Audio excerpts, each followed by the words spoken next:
نحمده ونصلي على رسوله الكريم اما بعد فاعوذ بالله من الشيطان الرجيم بسم الله الرحمن الرحيم رب اشرح لي صدري ويسر لي امري واحلل عقدة من لساني يفقهوا قولي رب زدني علما اللهم فقهنا في الدين اللهم إنا نسألك حبك وحب من يحبك والعمل الذي يبلغنا حبك اللهم ارزقنا إخلاص الہی آمین۔ لیسن نمبر 27 سورۃ البقرہ، آیت نمبر 189 سے لے کر 195 تک۔ اللہ سبحانہ تعالیٰ فرماتے ہیں یسألونک، وہ سوال کرتے ہیں آپ سے، وہ یعنی صحابہ کرام سوال کرتے ہیں آپ سے یعنی رسول اللہ صلی اللہ علیہ وسلم سے، عن الاہلہ، نئے چاند کے بارے میں۔ اہلہ کا جو لفظ ہے ہا لام لام سے ہے، کسی بات کو مشہور کر دینا۔ ہلال نئے چاند یا باریک چاند کو کہتے ہیں، جو پتلی سی شکل ہوتی ہے چاند کی اس کو ہلال کہتے ہیں۔ تاریخوں کے اعتبار سے جو چاند کی شکل ہوتی ہے اس حساب سے اس کے نام رکھے گئے ہیں۔ ہر شکل کے چاند کو قمر کہہ سکتے ہیں، اور ہلال صرف نئے چاند یا پتلی شکل کے چاند کو کہتے ہیں، یعنی 26ویں تاریخ کے چاند سے لے کر 30 تاریخ تک کا چاند۔ اس میں آپ دیکھیں تو 3 دن نمودار ہونے کے بعد اور 4 دن پہلے کے ہیں، اس کو ہلال کہتے ہیں کیونکہ بہت ہی باریک چاند ہوتا ہے۔ پھر قمر جو 4 تاریخ سے لے کر 12 تاریخ کا ہوتا ہے، اور اسی طرح سے 19 تاریخ سے لے کر 26 تاریخ کا ہوتا ہے، اسے قمر کہا جاتا ہے۔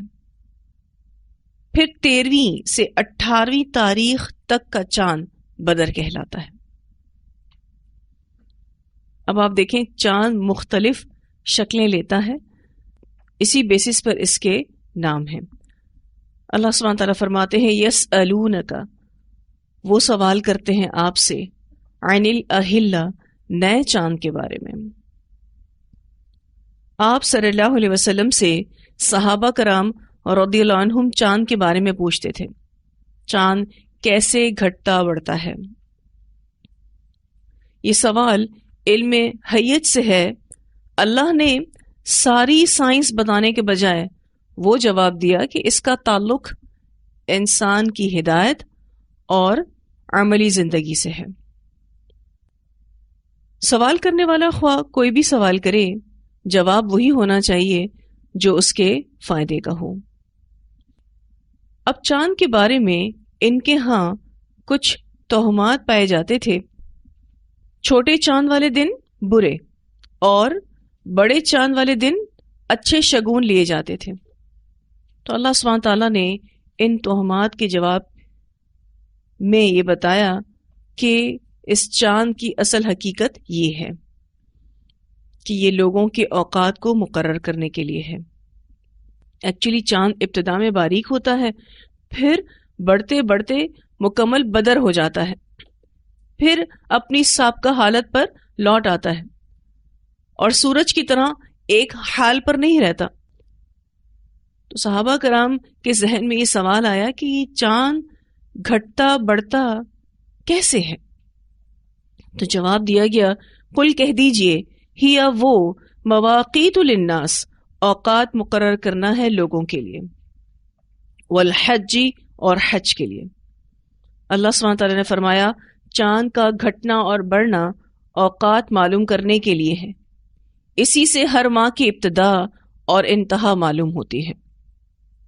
یہ لوگوں کے کاموں کا وقت معلوم ہونے کا ذریعہ ہے۔ جب بھی نیا چاند نکلتا ہے اس وقت کے لیے ہمیں دعا بھی سکھائی گئی ہے، اللہم اہلہ علینا بالیمن والایمان والسلامتی والاسلامی ربی و ربک اللہ. ترمذی میں یہ دعا آتی ہے، اے اللہ اس چاند کو برکت، ایمان، سلامتی، اسلام کے ساتھ ہم پر طلوع فرما. اے چاند میرا اور تیرا پروردگار اللہ ہے. تو جب بھی نیا چاند نکلے یہ دعا پڑھنا سنت ہے. اللہ سبحانہ تعالیٰ فرماتے ہیں قل ہی مواقیت للناس والحج. چاند کا گھٹنا اور بڑھنا اوقات معلوم کرنے کے لیے ہے اور حج کے لیے ہے. جن شرعی احکام کا تعلق دن کے اوقات سے ہو اس کا تعلق سورج سے ہوگا، جیسے نمازوں کے اوقات اور روزوں کے لیے سحری اور افطاری کے اوقات. اسی طرح دنوں کا شمار سورج سے تعلق رکھتا ہے، مگر جب یہ مدت 1 ماہ یا 1 سے زائد ماہ ہو تو اس کا شمار چاند سے ہوگا. تو یہ چاند اوقات اور تاریخ کے لیے ہے مختلف عبادات اور معاملات کے. مثلا عدت خواہ وہ متعلقہ کی ہو یا بیوہ کی ہو. اسی طرح سے رضاعت کی مدت، پھر زکوٰۃ کے لیے جو قمری سال کا حساب لگایا جاتا ہے، مدت حمل، اسی طرح رمضان کی ابتدا اور اختتام وغیرہ. ان سب کے لیے مختلف صحیح اوقات کا معلوم ہونا اس چاند سے جڑا ہوا ہے. جیسے کہ بچے کو 2 سال دودھ پلانا ہے تو وہ بھی قمری سال کے حساب سے ہوں گے. عورت بیوہ ہو گئی تو عدت اب وہ قمری مہینے کے حساب سے گزارے گی. اسی طرح رمضان اور حج کا ہجری کیلنڈر کے اعتبار سے حساب لگایا جاتا ہے. اب سوال یہ پیدا ہوتا ہے ہجری کیلنڈر ہی سے کیوں؟ کیا شمسی کیلنڈر استعمال کرنا منع ہے؟ تو ایسا نہیں ہے. سورج بھی اللہ ہی کی مخلوق ہے، اور اگر شمسی کیلنڈر کو ہم استعمال کرتے ہیں تو یہ کسی قوم کی تقلید میں شمار نہیں ہوتا. دنیاوی معاملات میں آپ شمسی کیلنڈر کو فالو کر سکتے ہیں، لیکن دینی معاملات میں قمری کیلنڈر کو یا ہجری کیلنڈر کو ہی فالو کیا جاتا ہے. اب آپ دیکھیں کہ قل ہی مواقیت للناس میں حج کا بھی معنی آ جاتا ہے کہ حج کا ٹائم بھی اسی چاند سے مقرر ہوتا ہے، لیکن خاص الخاص حج کا ذکر الگ سے بھی کیا گیا ہے والحج، اور حج کے لیے. وہ اس لیے کہ رمضان میں اگر آپ آگے پیچھے ہو گئے تو 1 یا 2 روزوں کا فرق آئے گا، پوری رمضان مل جائے گی. لیکن حج میں اگر ہم 9 ہجری کو وقوف عرفہ نہ کریں تو حج ہی نہیں ہوگا. اسی لیے مواقیت للناس میں حج کا معنی آ جانے کے باوجود بھی حج کا ذکر الگ سے کیا گیا. چاند کے حساب سے مہینہ یا تو 29 دن کا ہوتا ہے یا پھر 30 دن کا. نہ 29 دن سے کم کا ہوتا ہے اور نہ 30 دن سے زیادہ کا. جو بھی ہجری کیلنڈر آپ فالو کرتے ہیں آپ دیکھتے ہیں کہ یا تو منتھ 29 کا ہوتا ہے یا پھر 30 کا ہوتا ہے. کبھی بھی آپ کو 31 ڈیز کا منتھ نہیں ملے گا اور کبھی آپ کو 28 ڈیز کا بھی نہیں ملے گا. نبی اکرم صلی اللہ علیہ وسلم نے فرمایا مہینہ 29 دن کا بھی ہوتا ہے، لہذا جب تک چاند نہ دیکھ لو روزہ نہ رکھو. اگر آسمان ابر آلود ہو تو مہینے کے دنوں کی تعداد 30 پوری کر لو. اسے بخاری نے روایت کیا ہے. یعنی اگر آسمان بادلوں سے بھرا ہوا ہے، چاند نظر نہیں آ رہا، تو 30 دن اس مہینے کے کاؤنٹ کر کے پھر پہلی تاریخ شروع کر لو. ایک اور روایت آتی ہے، سیدنا عمیر بن انس رضی اللہ تعالیٰ عنہ اپنے چچاؤں سے بیان کرتے ہیں جو رسول اللہ صلی اللہ علیہ وسلم کے اصحاب میں سے ہیں، کہ ایک قافلہ رسول اللہ صلی اللہ علیہ وسلم کے پاس آیا. قافلے والوں نے گواہی دی کہ انہوں نے شام کو چاند دیکھا. تو رسول اللہ صلی اللہ علیہ وسلم نے مسلمانوں کو حکم دیا کہ روزہ افطار کریں اور دوسرے دن صبح کو عیدگاہ جائیں. اسے ابو داؤد نے روایت کیا ہے. عید کا چاند نظر آ گیا تھا جو کہ ایک قافلے کو نظر آیا تھا. اور آپ سب جانتے ہیں کہ جو پہلی تاریخ کا چاند ہوتا ہے اس کی عمر بھی بہت کم ہوتی ہے، یعنی وہ تھوڑی دیر کو نظر آتا ہے اور پھر غائب ہو جاتا ہے، اور ہوتا بھی اتنا باریک ہے کہ کسی کسی کو ہی نظر آتا ہے. تو ایک قافلہ آیا اور اس نے گواہی دی کہ چاند نظر آ گیا ہے. تو رسول اللہ صلی اللہ علیہ وسلم نے مسلمانوں کو حکم دیا کہ روزہ کھول دیں اور اب دوسرے دن صبح عیدگاہ میں جائیں، یعنی عید کی نماز پھر اب ہم صبح پڑھیں گے. پھر اللہ سبحانہ تعالیٰ فرماتے ہیں وَلَيْسَ اور نہیں ہے البر نیکی بِأَن یہ کہ تَأْتُو تم آؤ البیوتا گھروں کو من ظہورہا ان کی پچھلی طرف سے، ولیکن اور لیکن البر نیکی یہ ہے من اتقی جو تقوی اختیار کرے. وَأْتُو اور آؤ تم البیوتا گھروں کو من ابوابہا ان کے دروازوں سے. اور نیکی اس بات میں نہیں کہ گھر میں ان کے پچھواڑے کی طرف سے آؤ، بلکہ نیکوکار وہ ہے جو پرہیزگار ہو، اور تم گھروں میں ان کے دروازوں سے آیا کرو. اب یہاں کیا بات ہو رہی ہے؟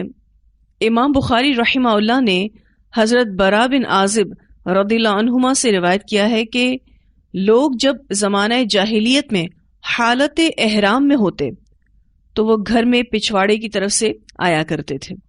چنانچہ اس موقع پر اللہ تعالیٰ نے اس آیت کو نازل فرمایا کہ نیکی اس بات میں نہیں کہ احرام کی حالت میں گھر میں ان کے پچھواڑے سے آؤ، بلکہ نیکوکار وہ ہے جو پرہیزگار ہو. اسی طرح امام ابو داؤد طیالسی نے بھی حضرت برا بن عازب رضی اللہ تعالیٰ عنہما سے روایت کیا ہے کہ انصار کے ہاں یہ معمول تھا کہ جب وہ سفر سے واپس آتے تو گھر کے دروازے سے داخل نہیں ہوتے تھے. چنانچہ اسی وجہ سے یہ آیت نازل ہوئی. اسے مسند ابو داؤد الطیالسی نے روایت کیا ہے. تو اللہ تعالیٰ نے آیت کے اس حصے میں ایام جاہلیت کی ایک لغو رسم کی نشاندہی کر کے اس کا خاتمہ کیا ہے. ایک اور روایت بھی کافی اس بات کو واضح کرتی ہے. سیدنا برا بن عازب رضی اللہ تعالیٰ عنہما روایت کرتے ہیں کہ یہ آیت ہمارے بارے میں نازل ہوئی ہے. انصار جب حج کر کے آتے تو اپنے گھروں میں دروازوں سے داخل نہیں ہوتے تھے بلکہ گھروں کے پیچھے سے داخل ہوا کرتے تھے.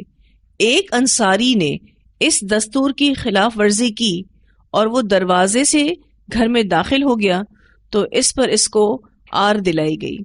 تو اللہ سبحانہ تعالیٰ نے اس وقت یہ آیت نازل فرمائی وَلَيْسَ الْبِرُّ بِأَن تَأْتُوا الْبُيُوتَ مِن ظُهُورِهَا وَلَكِنَّ الْبِرَّ مَنِ اتَّقَى وَأْتُوا الْبُيُوتَ مِن أَبْوَابِهَا. اسے بخاری نے روایت کیا ہے. امام حسن بصری رحمہ اللہ فرماتے ہیں کہ زمانے جاہلیت میں جب کچھ لوگ سفر کا ارادہ کرتے اور اپنے ارادہ سفر کے تحت گھر سے نکل جاتے اور گھر سے باہر نکل جانے کے بعد وہ سفر کا ارادہ ترک کر کے مقیم ہو جاتے، یعنی گھر واپس آ جاتے، سفر پر نہ جاتے، تو پھر گھر اپنے دروازے سے داخل نہ ہوتے بلکہ پچھواڑے کی جانب سے دیوار پھلانگ کر گھر میں داخل ہوا کرتے تھے.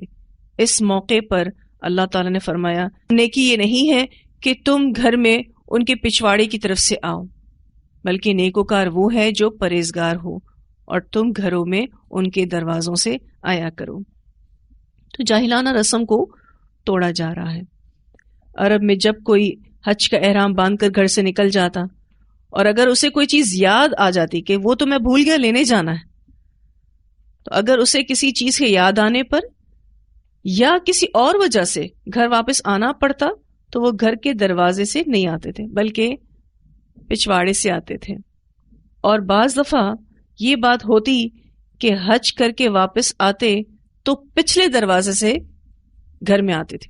حج کر کے واپس آئے تو بھی گھر کا پچھلا دروازہ استعمال کرتے تھے، اور اگر پیچھے کوئی دروازہ نہیں ہوتا تھا، کوئی کھڑکی ہوتی تھی، تو کھڑکی سے گھر کے اندر داخل ہوتے تھے۔ اللہ سبحانہ تعالیٰ نے واضح کر دیا کہ یہ نیکی نہیں ہے۔ اللہ کے نزدیک نیکی ایسی بے معنی رسمیں نہیں ہیں، اور واضح طور پر کہا گیا وَأْتُوا الْبُيُوتَ مِنْ أَبْوَابِهَا، تو آؤ گھروں کو اس کے دروازے سے۔ ایک تو جاہلانہ رسم کو توڑا گیا، دوسرا اس حصے سے مراد یہ ہے کہ ہر کام اس کے درست طریقے پر کرو، جو بھی کام کیا جائے وہ رائٹ وے کے ساتھ کیا جائے، اور کسی بات کو نیکی سمجھ کر دین میں داخل کر دینا مذموم ہے اور ممنوع ہے، اور بدعت بھی اسی میں ہی آتی ہے کہ کسی بھی بات کو نیکی سمجھ کر دین میں داخل کر دیا جائے۔ یہ مذموم عمل ہے، یعنی ایسا عمل ہے جس کی مذمت کی جاتی ہے، اور یہ ممنوع ہے، منع کیا گیا ہے۔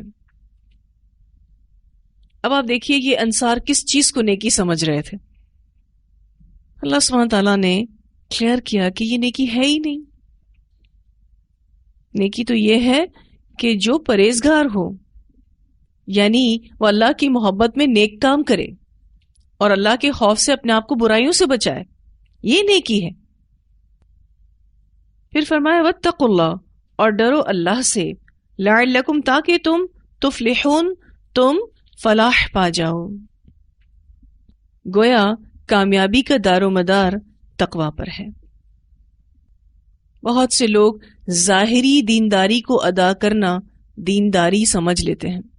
بظاہر ایسا لباس پہن لینا جس سے انسان دیندار شو تو ہو رہا ہے، لیکن اس کا باقی عمل دین کے مطابق نہ ہو، شریعت کے مطابق نہ ہو، تو ایسا شخص جس نے دین کا صرف لبادہ اوڑھا ہوا ہے وہ متقی اور دیندار نہیں ہے۔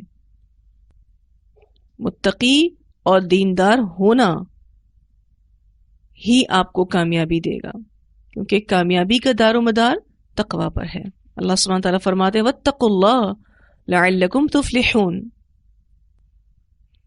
اللہ سے ڈرو، یعنی وہ کام کرو جس کا اس نے تمہیں حکم دیا ہے، اور اس سے رک جاؤ جس سے اس نے منع کیا ہے، تاکہ تم فلاح پاؤ۔ اس آیت کی تلاوت سنتے ہیں۔ يسألونك عن الأهلة قل هي مواقيت للناس والحج وليس البر بأن تأتوا البيوت من ظهورها ولكن البر من اتقى وَأْتُوا الْبُيُوتَ مِنْ أَبْوَابِهَا وَاتَّقُوا اللَّهَ لَعَلَّكُمْ تُفْلِحُونَ۔ یہاں جو یہ ٹیکسٹ ہے وَلَيْسَ الْبِرُّ بِأَن تَأْتُوا الْبُيُوتَ مِنْ ظُهُورِهَا وَلَكِنَّ الْبِرَّ مَنِ اتَّقَى، اب یہ جواب محسوس ہو رہا ہے، سوال غائب محسوس ہو رہا ہے نا۔ جیسے اوپر سوال تھا يَسْأَلُونَكَ عَنِ الْأَهِلَّةِ، تو اللہ کے رسول صلی اللہ علیہ وسلم کے ذریعے جواب دیا گیا قل ہی مواقیت للناس والحج، لیکن آگے آپ دیکھیں ولیس البر بان تأتوا البیوت، یہ آگے ڈائریکٹ ٹیکسٹ شروع ہو رہا ہے۔ نو ڈاؤٹ اس کی تفسیر سے آپ کو اندازہ ہو گیا کہ یہ ایک جاہلانہ رسم کو ختم کیا جا رہا ہے۔ تو مفسرین کہتے ہیں ولیسا سے پہلے ایک سوال ہے جو صحابہ کرام نے کیا تھا، جس کا جواب دیا جا رہا ہے۔ سوال یہ تھا کہ احرام کی حالت میں گھروں کے پچھواڑے سے آنا نیکی ہے؟ تو اللہ سبحانہ تعالیٰ نے جواب دیا وَلَيْسَ الْبِرُّ بِأَن تَأْتُوا الْبُيُوتَ مِنْ ظُهُورِهَا وَلَكِنَّ الْبِرَّ مَنِ اتَّقَى وَأْتُوا الْبُيُوتَ مِنْ أَبْوَابِهَا وَاتَّقُوا اللَّهَ لَعَلَّكُمْ تُفْلِحُونَ۔ یہ صحابہ کرام کے اس سوال کا جواب ہے جو انہوں نے پوچھا تھا کہ کیا احرام کی حالت میں اگر ہمیں کسی بھی وجہ سے گھر واپس آنا پڑے تو کیا گھر کے پچھواڑے سے آنا نیکی ہے؟ تو کلیریفائی کیا گیا کہ نہیں، اس میں کوئی نیکی نہیں ہے۔ اس رانگ کانسیپٹ کو جو ان کے دماغ میں تھا اس کو کلیئر کیا گیا، اور نیکی اور تقوی کا معیار جو امت مسلمہ میں ہونا چاہیے اس کو واضح کیا گیا کہ نیکی پرہیزگار ہونے میں ہے، اور ساتھ یہ بھی بتایا گیا کہ گھروں میں ان کے دروازے سے داخل ہو. اور اس بات کے ذریعے ایک اور بہت اہم بات سمجھائی گئی کہ ہر کام کو اس کے درست طریقے پر کرو. کوئی بھی کام نیکی کا سمجھ کر دین میں شامل نہ کرو. ہمارے یہاں تو یہ بہت عام ہے کہ لوگ کسی بھی نیک کام کو دین کا اسٹیمپ لگا کے لوگوں میں عام کرتے ہیں، مشہور کرتے ہیں. یوں ہی تو بدعتیں جنم لیتی ہیں. ٹھیک ہے، تو بدعت بھی اسی میں ہی آتی ہے. اور آیت کا اختتام کتنے خوبصورت انداز میں کیا گیا ہے، واتقوا اللہ، اللہ سے ڈرو، لعلکم تفلحون، تاکہ تم فلاح پا جاؤ. فلاح پانے کا نسخہ دے دیا گیا، اور یہ بھی بتا دیا گیا کہ فلاح تقوی کے ساتھ جڑی ہے.